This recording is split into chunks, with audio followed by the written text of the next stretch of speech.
mga sabon at gamot ninyo, ako ang pagandahin nyo, hindi yung maganda, pinapaganda nyo pa. Abnormal. Pak, andito tayo sa BCH Aesthetic. Otlum, halika na, pagandahin kita.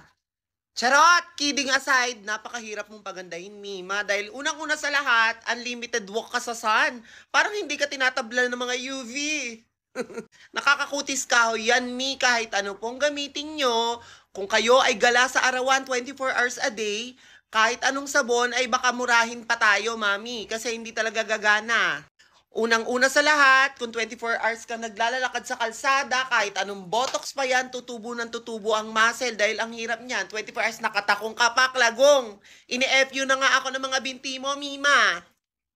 Pangatlo, sobrang gala mo, Mi. Ang sarap mo naman sanang pagandahin. Kaya lang, siyempre, parang nakakaloka, parang kasi roadrunner.